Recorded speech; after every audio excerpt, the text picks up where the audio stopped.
passe à présent à la présentation du second vœu relatif à la lutte contre les violences motorisées.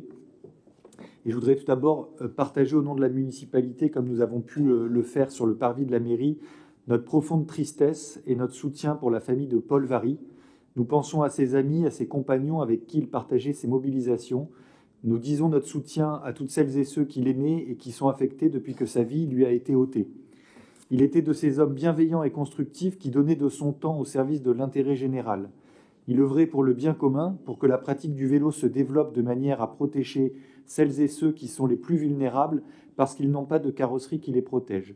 Il est révoltant qu'il paie de sa vie ce pourquoi il se battait au quotidien. Il doit y avoir un avant et un après le meurtre de Paul. Nous ne pouvons plus accepter les discours qui relativisent, en expliquant ici que le problème, ce sont uniquement les conducteurs et jamais s'interroger sur les véhicules motorisés, en particulier les SUV. La violence motorisée tue, elle tue beaucoup trop. Il y aura un temps pour tirer toutes les conséquences, mais nous devons chacun à notre place, à Montreuil et partout en France, élus, ingénieurs de la ville, entreprises de travaux publics, usagers de l'espace public, ne plus admettre le début des premières incivilités qui commencent par du stationnement de voitures ou de motos sur les trottoirs ou les pistes cyclables, car celles-ci mènent à d'autres incivilités qui mettent toujours plus en danger les plus vulnérables et conduisent parfois au pire. Ne plus considérer que la sécurité des piétons et des cyclistes peut être une variable d'ajustement qui peut être sacrifiée à chaque prétexte, ici une emprise travaux, là une livraison de matériaux, etc. Ne plus admettre les discours qui refusent de regarder la réalité en face, c'est-à-dire que ce sont bien les usagers les plus vulnérables qui meurent et les véhicules motorisés qui tuent pour une écrasante majorité des cas. Ne plus accepter non plus que les femmes se fassent copieusement insulter quand elles pratiquent le vélo. Oui, c'est aussi le quotidien de notre société, il faut le regarder en face. J'invite chacune et chacun à faire l'exercice d'échanger avec les cyclistes femmes pour qu'elles vous racontent ce qu'elles subissent au quotidien. Toutes, je dis bien toutes, livrent le même récit, des insultes systématiques qui résultent d'une vision machiste qui considère qu'elles n'ont pas leur place sur l'espace public. Ce n'est pas un hasard si plus de 80% des accidents graves ou mortels sont le fait de conducteurs masculins. Nous avons un souci dans notre société avec une culture d'une forme de virilisme associée à la conduite automobile qu'il faut reconnaître pour ce qu'elle est et combattre pour ce qu'elle cause. Je forme le vœu que ce drame soit un cri d'alarme pour que cela change. Alors ce vœu, il demande à ce qu'une action soit engagée en direction des véhicules SUV qui ne sont pas souhaitables dans nos villes. Il pose un vrai problème de sécurité pour les piétons et les cyclistes, pour une raison facile à comprendre. Le piéton a plutôt tendance à passer sous les roues que sur le capot. Avec des machines à 2 tonnes, le risque de blessure mortelle d'une personne vulnérable heurtée par ce type de véhicule est augmenté de 50% par rapport à un véhicule normal.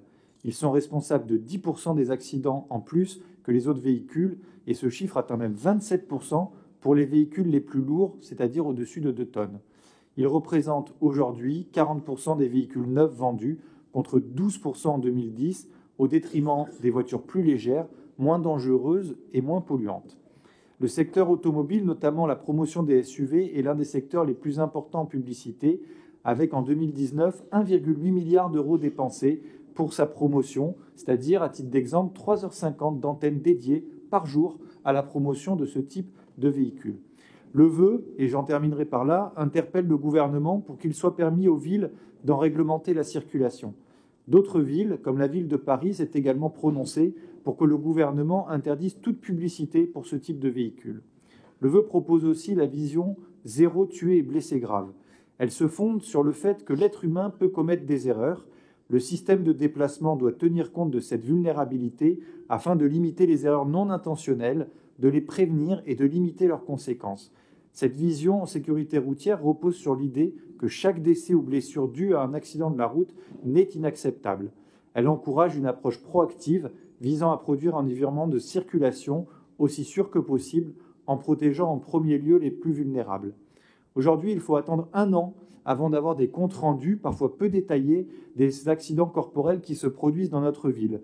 Il faut au contraire avoir des remontées immédiates qui doivent conduire à interroger systématiquement ce qui peut être modifié pour que cela ne se reproduise plus, quel aménagement peut être repris, quelle action de sensibilisation ou de communication entreprise.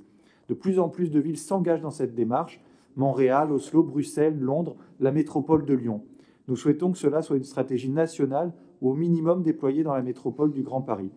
Enfin, nous demandons au gouvernement de revenir sur le gel du fonds mobilité active qui participe à la création d'aménagements sécurisés. Sa suppression est un contresens. Et je terminerai en disant que nous regardons avec attention, en lien avec les associations de piétons et de cyclistes, les travaux de la mission contre les violences, protéger tous les usagers de la route lancée par le ministre démissionnaire des Transports. Je suis étonné parce qu'en fait, ça aurait été vachement mieux qu'il y ait tout ce que tu as dit là dans les vœux, en fait, parce que ça détaille plus et ça explicite mieux un certain nombre de choses. Et je trouve que c'était bien dit là, en fait, et c'est, je sais pas pourquoi tu n'as pas mis tout ça dans les vœux. Notamment le premier, là, enfin, il y avait beaucoup de choses sur... bref. Sur le vœu, sur les violences motorisées, je vais le voter. On en a discuté en amont, donc voilà. J'ai juste laissé passer un petit truc qui me paraît pouvoir être corrigé facilement tout à la fin. Demande au gouvernement de revenir sur le gel du fonds mobilité. En fait, il a même été annulé. C'est même pas un gel, c'est des crédits qui ont été annulés. Bon, cette année, il est annulé, carrément. Donc, c'est plus grave que gel, même. Le vœu contre les violences routières, qui est contre, qui s'abstient. Je suis maintenant sur la délibération numéro 9 pour la présentation du rapport social unique